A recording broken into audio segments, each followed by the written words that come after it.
তো সকলের ধারণা যে ওয়ার্ল্ড ব্যাংক ছাড়া বোধহয় এই ধরনের সেতু করা যাবে না। তবে যে কেন যাবে না? না, ওয়ার্ল্ড ব্যাংক না থাকলে পারা যাবে না। আমরা পারা যাবে না কেন? আমরা নিজেরা করতে পারবো না কেন?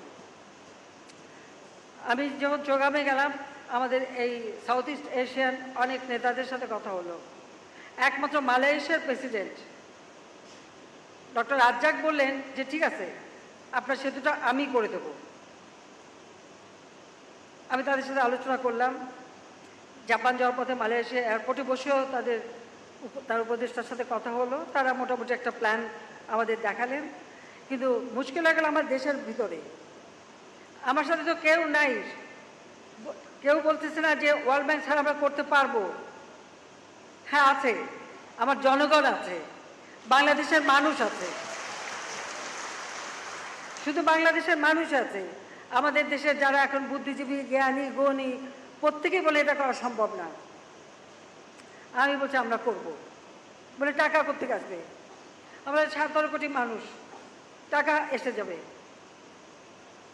আমরা তো একদিনে সব টাকা খরচ করব না, যে টাকাই লাগুক আমরা আস্তে আস্তে করবো, কিন্তু আমরা করব।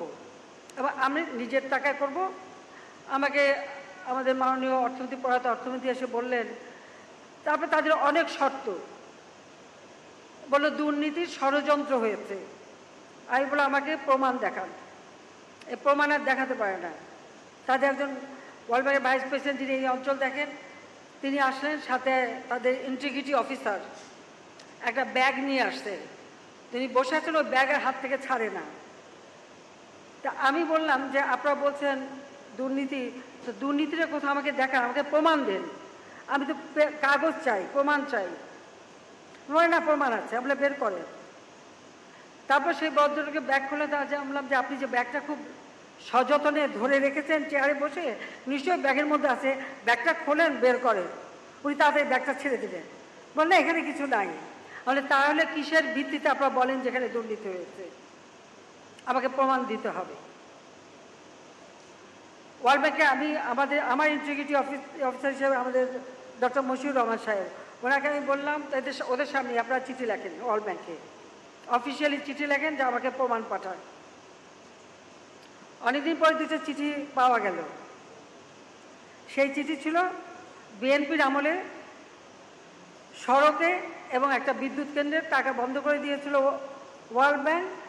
সেই চিঠি আমরা এই সময় আমি প্রাইম মিনিস্টার ছিলাম না, আমার সরকার ছিল না, এবং এখানে অমুক মন্ত্রী ছিল, তমুক মন্ত্রী ছিল, আপনারা বন্ধ করেছেন। এটার সাথে পদ্মা সেতুর কী সম্পর্ক?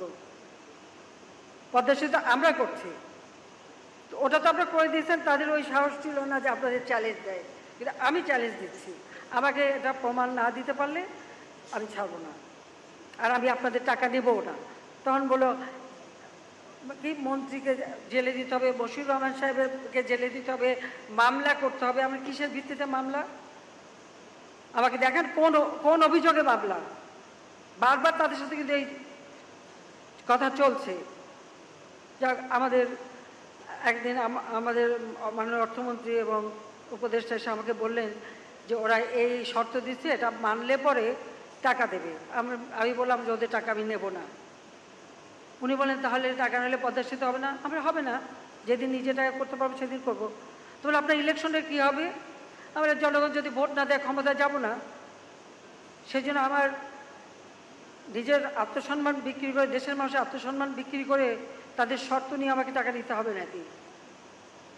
বলে আপনি ইলেকশনে, আমরা জিততাম না, আসলাম না, কিছু আসা যায় না। গ্যাস বিক্রি করলে আসিনি, আবার কি আসা যায়? ঠিক সেভাবে আমি করবো না। ওনারা বেশ নাকচ হয়ে চলে গেলেন। আমরা যদি বলে দেন যে ওদের টাকা দিয়ে পদ্মা সেতু হবে না, পদ্মা সেতু হবে বাংলাদেশের জনগণের টাকায়, আমরা টাকা দিয়ে পদ্মা সেতু করব। বলে কখন করবেন? আমরা যখন পারবো তখন করব, এবং আমি এটা করবই। আমি আল্লাহ রাব্বুল আলামিনের কাছে সত্যি কৃতজ্ঞ, আর কৃতজ্ঞ আমার দেশবাসীর কাছে।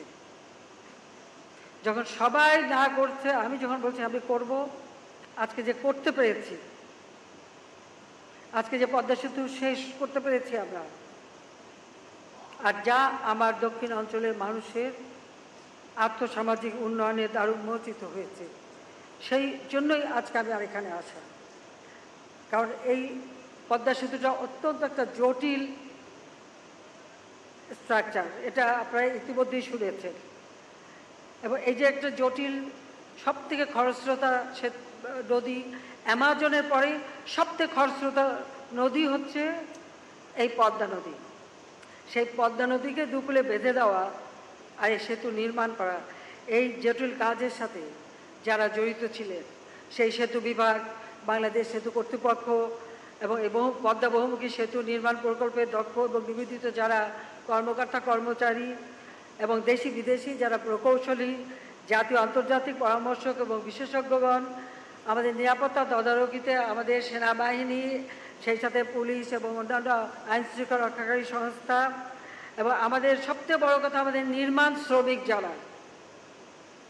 যারা দিনরাত অক্লান্ত পরিশ্রম করেছে, তাদের প্রতি আমি আজকে আমার কৃতজ্ঞতা জানাতে এখানে এসেছি, তাদেরকে আন্তরিক ধন্যবাদ জানাতে আমি এসেছি। এই জটিল পরিস্থিতি, প্রাকৃতিক দুর্যোগ, কখনো নদী ভেঙে গেছে, কখনো নানা ধরনের সমস্যা দেখা দিয়েছে, একে একে সব কিছু অতিক্রম করে আমরা এই সেতুটি নির্মাণ করেছি।